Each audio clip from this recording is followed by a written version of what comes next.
নমস্কাৰ বন্ধু বান্ধৱীসকল সকলোকে মোৰ ইউটিউব চেনেললৈ স্বাগতম জনাইছোঁ।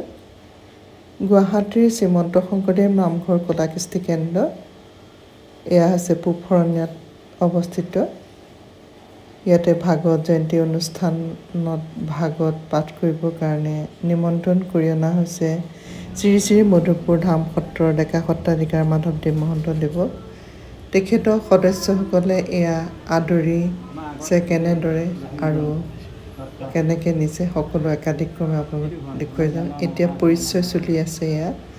এই লোটা লৈ থকাজন হৈছে অভিনৱ গোস্বামী, তেওঁ ইঞ্জিনিয়াৰিং কলেজৰ ষ্টুডেণ্ট আৰু এই হৈছে পুৰণা আমাৰ আগৰ ছেক্ৰেটৰী। আৰু এয়া মাধৱদেৱ মহন্তদেৱ এয়া নামঘৰ গৈ উপস্থিত হৈ এটি সেৱা লৈ এয়া নিজৰ স্থানত বহিছেগৈ। আহকচোন তেখেতে কেনেদৰেনো ভাগৱত আৰম্ভ কৰি শেষত কেনেকৈ সমাপ্ত কৰিলে একাধিক্ৰমে তেখেতৰ লগতে বহি আমি শুনো।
Ram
শুভনি কোন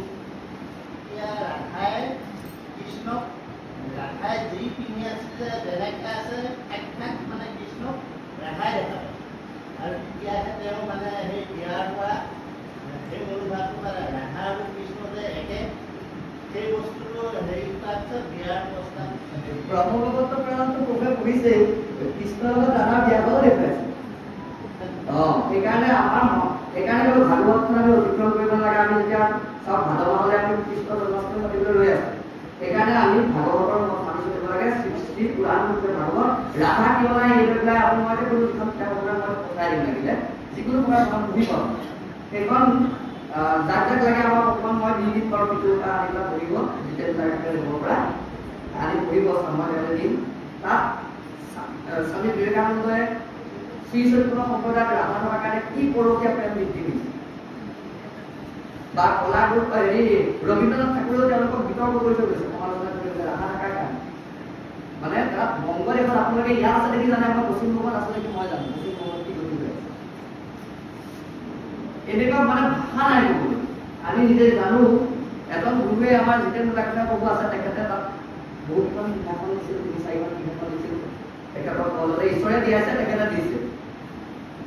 আপোনালোকে জানে তেওঁলোকে আছিল এবাৰ এখন আসন প্ৰতিষ্ঠা কৰিবলৈ যাওঁতে এজন মানুহক সোধা হ'ল একে মেইন ৰাস্তাৰ কাষতে মাতি দিছে ভূমিগিৰি দাম দিছে যে আপুনি ইমান ধুনীয়া এটা প্লেচ কিয় এৰি দিছে একে মেইন ৰাস্তাৰ মানে ৰাস্তাৰ লগতে সন্মুখত স্কুলখন আৰু এখন ডাঙৰ প্লেচ মানুহে উদাহৰণ কাটিবলৈ আৰম্ভ কৰিছে ৰাধাৰ কাপোৰ মই আৰু তাতকৈ আৰু আমাৰ বেলেগ তাতে বুজি